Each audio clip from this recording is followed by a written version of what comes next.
News में आपका स्वागत है। आलमा न्यूज़ और यूनियन लाइव न्यूज़ में जुड़े रहने के लिए मेरा यूट्यूब चैनल को सब्सक्राइब कीजिए और लाइक कीजिए और बहुत सारा प्यार दीजिए। आज आप सबको मिलवा रहे हैं भोजपुरी के बहुत ही सुंदर गीतकार, जो कि बहुत ही अच्छा खेसारी लाल, पवन सिंह, मतलब हर एक सिंगरों को ने अच्छा गीत लिखे हैं। आइए आपको मिलवाते हैं सोनू सुधाकर जी से। नमस्ते आपको मेरे चैनल से जुड़े रहने के लिए। नमस्कार, प्रणाम। आलमा न्यूज़ और यूनियन लाइव न्यूज़ को देखने वाले तमाम दर्शक बंधु के हमार सादर प्रणाम बा। हम चाहब कि जे भी लोग देखा था आलमा न्यूज़ या यूनियन लाइव न्यूज़ के सब्सक्राइब करी जाए, सपोर्ट करी जाए। आप कब से मतलब गीतकार के क्षेत्र में आप कदम रखनी आ बहुत ही सुंदर रहुआ गीत लिखनी, जैसे मौगी खेले पबजी, लइका तोहरा के पापा कहता, बहुत अच्छा गीत राउर मार्केट में बहुत मतलब धूम मचैलक। आगे का राउर प्रयास बाकी फिर अभी टिकुलिया बाजा था प्रमोद भैया के टिकुलिया देवघर टिकुलिया जाली ना क्लास में झकास बाड़ू। अच्छा, क्लास में झकास बारू।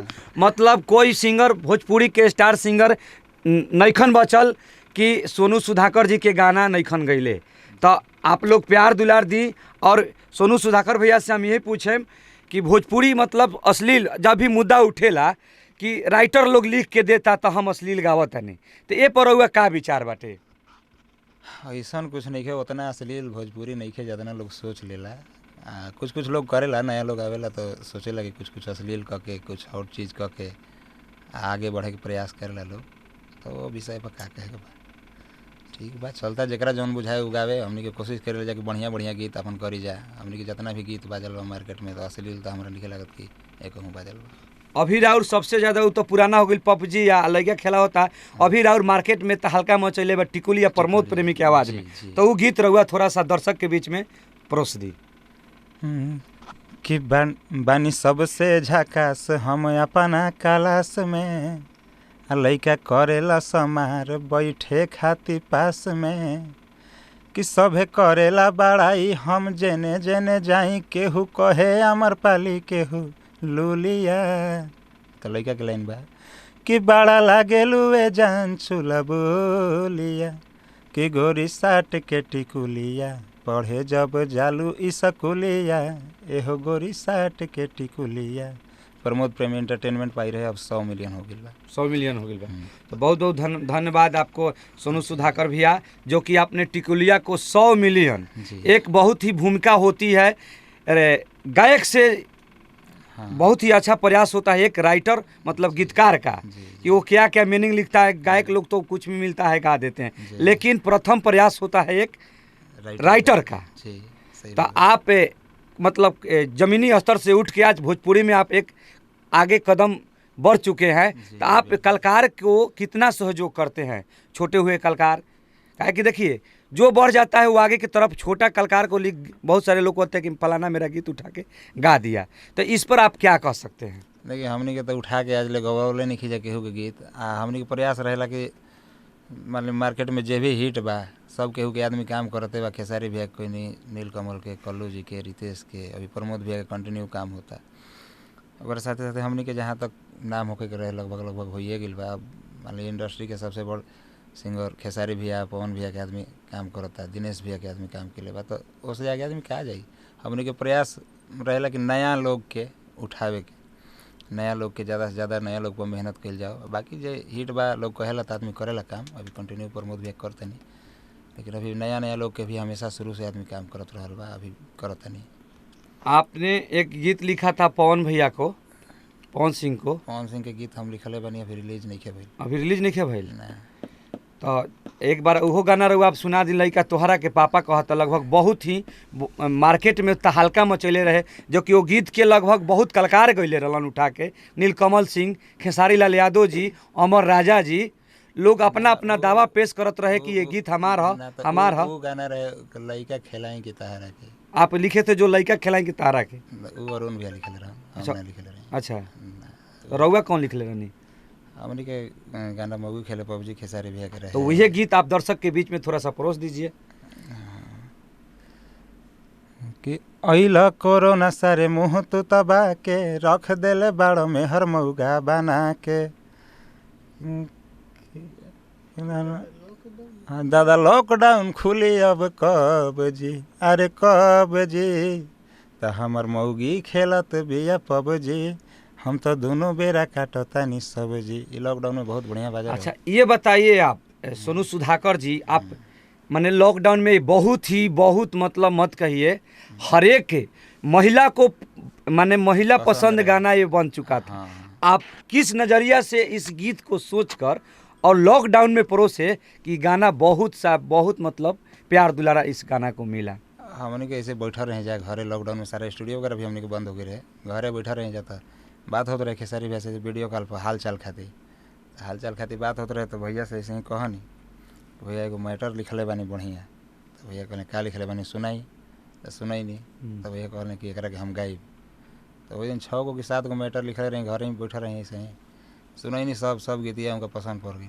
वही में टाइम मिलल कहियो तो जाके स्टूडियो में गवल है, शंकर भैया म्यूजिक के लिए रहन जी, म्यूजिक करा के भेजन ही जाते, गा के अपन घर ही शूट कैलन आ शूट होकर डाल दिलन चैनल पर, अपने चैनल पर आ खूब बढ़िया बाजल, बढ़िया रिस्पॉन्स मिलल गाना के, बहुत वायरल हुई। तो आप सोनू जी आप ये बताइए कि अभी आप किनका गीत लिख रहे हैं? देवी गीत, मतलब सावन तो पार हो चुका। हाँ। अब जो भी आ रहा है नवरात्र, जी। माता रानी का दरबार लगेगा, उसमें काफ़ी राइटर लोग का योगदान रहता है माता रानी के भजन लिखने में, और लिखने में बहुत बड़ा योगदान रहता है, और बहुत ही अच्छा मैटर लगता है, वही मैटर मतलब टॉप करता है। जैसे बाबा धाम में अभी खेसारी भैया का एक भी गीत बजा है, चाहे प्रमोद भैया का भी गीत बजा है, टिकुलिया बजा है ना। तो ऐसा फिर आप भगवान से माता रानी से कामना करेंगे कि ऐसा एक मैटर और लिखिए कि देवी गीत में तहलका मचे। देवी गीत अभी प्रमोद भैया के बहुत सारा गीत, लगभग 9 गो कि 10 गो गीत रिकॉर्ड हो गई बा। ओकरा बाद कल्लू जी के गीत कैले बनी, देवी गीत रितेश भाई के कैले बनी, बाकी नया में यहाँ के संजू शिवानी जी के कैले बनी, कृष्णा सिंह और भी लोग, गोलू है, गोलू राजा बाड़न उनकर कैले बनी, बहुत लोग के कैले बनी मने। और हमारा लगा था कि 30-35 गो गीत रिकॉर्ड हो गई बा, अभी और गीत हुई। अच्छा ये भी उठेला कि गीतकार लोग लिख के जातिवाद गीत देवेला तो हम गाइला, तो का रउआ जातिवाद के बढ़ावा देता नहीं? ये पर रउआ का विचार? देखिए जातिवाद जरा जौन पसंद पड़ेला वो अपन गावेला। मान ली हम गीत लिख के दिए देनी रउआ के, रउआ गायक बनी, हम रउआ के दे देनी, चाहे कौनो राइटर दे दिलस, तो रउआ बुरबक बनी, रउआ पागल नहीं ना। रउआ गीतिया के पढ़ब ना, गीतकार बंदूक लेके थोड़ी कहेला गाओ ना तो मार दे, ऐसा ना। लेकिन ई मुद्दा उठेला, उठावे खातिर तो केहू कुछ उठा जी जी, राइफल के नोक पर केहू नहीं ना गावा बहुत, जे ईसन कहेला वो बुरबक वाला बात, ये सब फालतू बात हो गई। अब जातिवाद खातिर देखें, जातिवाद केहू के शिकायत अगर ना करे आदमी, मान ली हम कोनो कास्ट बनी तो ओकर हम अगर बड़ाई करतनी चाहे ओपर कुछ गा देनी, तो ये गलत कहाँ से बा? जे गावता तो अगर मान ली कि हम दोसर जात बनी, रउआ दोसर जात, रउरा जाति के हम बुराई अगर करतनी तब वहाँ आदमी गलत बा, ठीक बा? तो ये तो अधिकार बा अपन आदमी। अब देखिए अब नेतागिरी में भी बा, अखिल भारतीय यादव महासभा, अखिल भारतीय ब्राह्मण महासभा, वही तो केहू सवाल ना उठावेला कि वो जातिवाद होता है, वो जातिवाद ना। लेकिन देखिए भोजपुरी में हमनी के जतियाता एगो मतलब बहुत मायने लोग जतियाता बना ले बा, कि बहुत लोग जतियाता पर गीत गावे लगा था। मान ली कि रउआ राजपूत बानी, हम जादव बानी, वहाँ के भूमिहार बानी, मतलब एक कलाकार लोग प्लेटफॉर्म चुनता है, ये पर रउआ का विचार? अपन अपन सर्किल में लोग अपना लोग के खुश करे खातिर कुछ लोग गावेला स्टार्टिंग में, तब वो से कोनो दिक्कत नहीं है, तो से जातिवाद थोड़ी दिक्कत बा। देखिए पहले भी जाति पर गीत आवत रहलक, लेकिन लेकिन अभी जितना जातिवाद पर मतलब मीटर उठता, पहले ना उठत रहे। तो ये पर रउआ बताई, पहले उतना मीडिया वाला लोग ना रहे, अभी रउआ बानी बाइक लेके घूमता नहीं, अब रउआ लेकर लोग अभी ढेर बा है ना। अभी 5000 चैनल यूट्यूब पर हुई भोजपुरी के न्यूज़ बनावे वाला, सब लोग के कुछ ना कुछ मुद्दा चाहिए, कुछ ना कुछ चाहिए, कुछ बढ़िया कंट्रोवर्सी लाइक चीज़ पूछब तबे ना चैनल चली। चलिए अभी बिहार में नया सरकार आइल बाटे, तो वो सरकार के रउआ कौना नजरिया से का रउआ मतलब प्रतीक्षा रखता नहीं कि सरकार अच्छा चली, कि लोग जंगल राज एक मुद्दा उठावता, एकरा विषय में रउआ का कह सकता नहीं?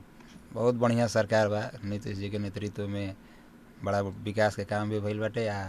तेजस्वी भी है कि युवा छवि के हैं, युवा हैं और बढ़िया साफ़ सुथरा छवि के नेता हैं, उनको मौका मिला है दोबारा, हम आशा करेंगे, माता रानी से प्रार्थना करेंगे कि हमेशा इसी तरह काम करते रहें और आगे भी बने रहें, क्योंकि देखिए जनता है, जो काम नहीं करेगा उसको भगा देगा कभी भी। फिर तो अभी 2-3 साल बाद चुनाव होइबे ना करी, तब काम करी हैं तो रही हैं, काम ना करी हैं तो हटी हैं। तो उम्मीद बा लोग के, युवा लोग के उम्मीद बा, बढ़िया नेता बने, बढ़िया काम करी हैं। दोनों लोग एक्टिव आदमी बा, नीतीश जी या तेजस्वी भी तो उप मुख्यमंत्री बाणे, उप मुख्यमंत्री बाणे। तो आशा कल जी कि हमने के बिहार खातिर कुछ बढ़िया कल जाओ, ये आग्रह बा। रउआ चुनाव गीत भी लिखले होखे हम, अभी तेजस्वी भी उप मुख्यमंत्री बनले तो गीत तो प्रमोद वो भैया से गीत गौर दर्शक करी। भी बीच में रउआ परोस दी। अभी ध्यान पर नहीं किया, अटेंडम लिख के तुरंत